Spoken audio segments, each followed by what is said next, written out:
love is a beautiful thing. There's been a lot of talk about how Deadpool flips the superhero story on its head. Did I leave the stove on? But in all that talk, it seems to get forgotten that Deadpool also updates another genre, the rom-com. Some of the best love stories start with a murder, and that's exactly what this is, a love story. Here, the rom-com is told from the perspective of a modern straight guy. It tells us something about how this contemporary guy thinks about love and what he wants from a significant other. Did she just put a gift card in your mouth? Or at least what the makers of Deadpool think the kind of guy who's watching their movie wants. Superhero movies are all about letting the viewer live vicariously through someone who's more than human. And Deadpool is the romantic version of that. It lets viewers live out the fantasy of being Ryan Reynolds, always having the perfect quip for any moment. Dad? Getting the hot girl and experiencing a love story on their terms. Who would do such a thing? Hopefully you. Later tonight?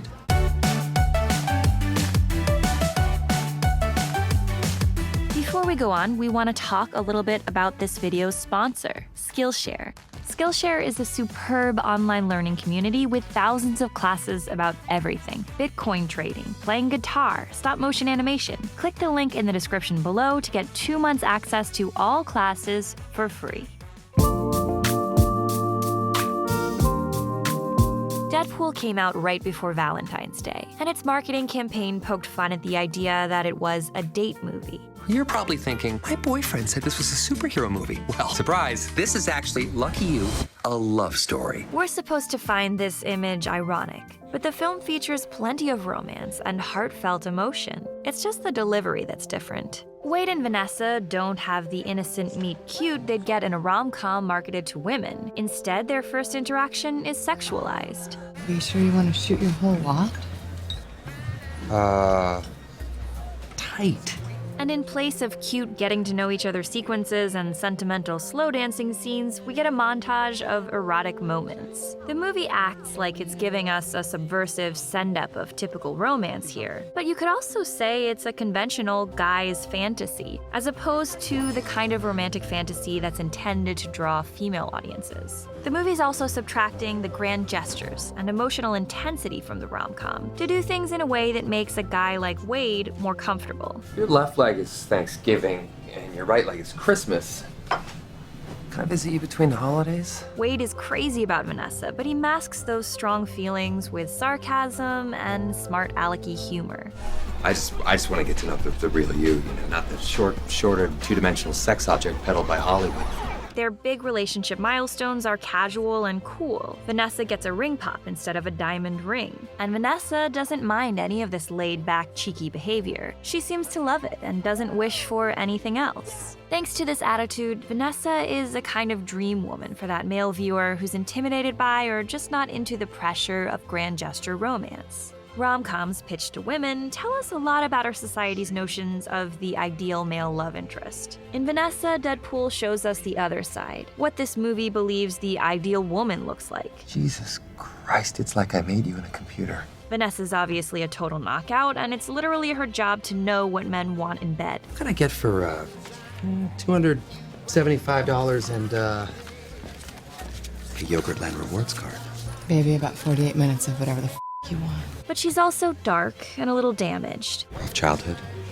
Rougher than yours. She knows how to stand up for herself, and she likes to hang out like one of the guys. It's worth noting that in the comics, Deadpool is pansexual, but the first movie only alludes to this in some pretty tame ways, through homoerotic humor and the credits animation. Whose balls did I have to fondle to get my very own movie? We only see Wade actually have sex with a woman. So the fact that the movie pulled back from this opportunity for a more explicitly pansexual Deadpool confirms that it was going for a more conventional heterosexual formula. Yes, there's something fresh about flipping rom-com conventions gender-wise, but the movie's still not really pushing beyond a traditional binary romantic story. Screenwriter Paul Wernick has said that the film is, quote, the story of two disparate souls who find each other and make each other better. So this movie is clearly a very idealized love story. Vanessa and Wade are soulmates because they're weird in all the same ways. Your crazy matches my crazy. They're both raunchy and kinky with a twisted sense of humor. I was molested.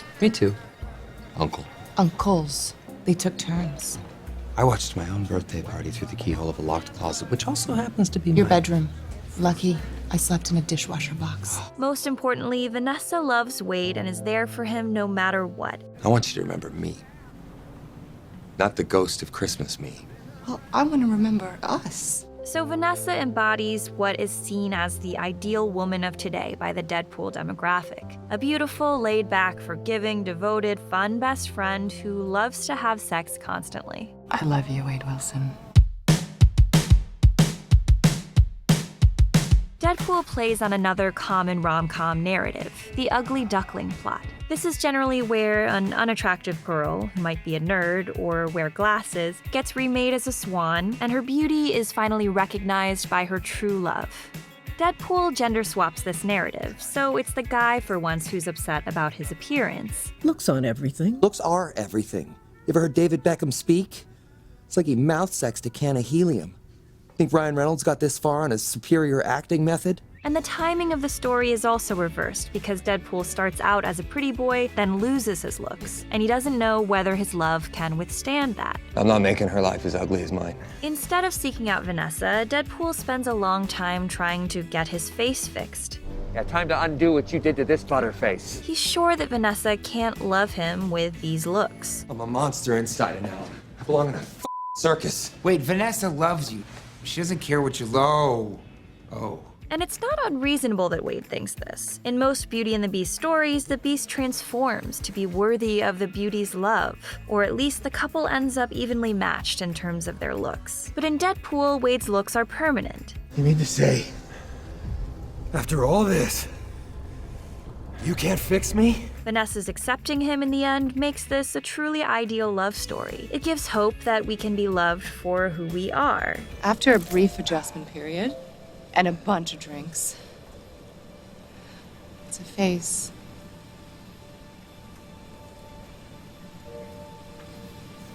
I'd be happy to sit on. So in Deadpool, the Beast stays a beast and still gets the beauty. But for this really to be such a perfect love story, we have to ask ourselves, would Wade still love Vanessa if their roles were reversed? What if she were the ugly one? He never has to answer this question, because very conveniently she gets out of the oxygen deprivation chamber in the nick of time and escapes mutation. So in this way, the film is still reinforcing the old cliche of the guy getting the hot girl no matter what he looks like. And of course, underneath this is the ultimate fantasy, not having to change ourselves to be desired while desiring a partner who's pretty much perfect. That fantasy is a common pattern in romances, whether they're marketed to men or women. Take 50 Shades of Grey, in which a stunningly average woman attracts the lavish attentions of a very exceptional guy. That's impressive. Good Girl Scout. Besides his lost good looks, another way Deadpool isn't your typical superhero is that he doesn't really care about doing the right thing. Well, I may be super, but I am no hero. His one redeeming quality is his love for Vanessa. That love is his greatest power, and his only real moral code. The whole reason he ends up mutated is he's seeking experimental treatment because he doesn't want her to watch him suffer. The worst part about cancer isn't what it does to you, but what it does to the people you love. He becomes a superhero to try to do what's right for his girl. Who knew if this guy could save my life? But I knew there was only one way that I could save hers. It's even implied he's thinking of her when he chooses to make his costume red. Yes, the color has blood camouflaging properties. Salsa water and lemon for blood. Or wear red. But red also gets a compliment from Vanessa earlier in the film. That's your color. Brings out the bloodshot in your eyes. You're right, beautiful. Red really is my color. Even though it's an ironic, self-referential take on the superhero genre, Deadpool is a pretty conventional ideal romance. It imagines the rom-com from a contemporary straight guy's point of view. And the result is a fantasy of a fun, hot girl who doesn't care what you look like, loves your boyish sarcasm, is willing to wait until you get your act together, and really understands you. What if I just held on and never let go? Just ride a bitch's back like Yoda and Luke. Oh, Star Wars jokes. We see romantic moments that are sexualized instead of sentimentalized. And as in any classic romance, the core ingredient is love that makes you better. Hold on to love. Tight. And never let go. It's Deadpool's relationship that makes him truly powerful. See? You don't need to be a superhero to get the girl. The right girl will bring out the hero in you. So the film sends the message that if a modern guy wants to be a hero, all he really has to do is be a good boyfriend. I swear to God, I will find you in the next life, and I'm gonna boombox Careless Whisper outside your window. Wham!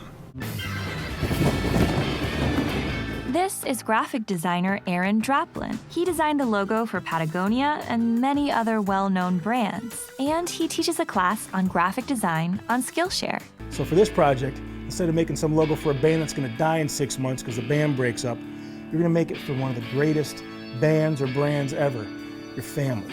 That's why we really love Skillshare's service. The classes are taught by amazing, accomplished working professionals in design, photography, social media, business, entrepreneurship, and more. In fact, Skillshare has actually helped us at Screen Prism learn more about animation and design. They offer 20,000 classes about any skill you might want to learn, all for less than $10 a month. Right now, you can get 2 months access to all their classes for free, but that's only if you're one of the first 500 people who click the link in our description below. It's a great deal, so hurry up and don't miss out.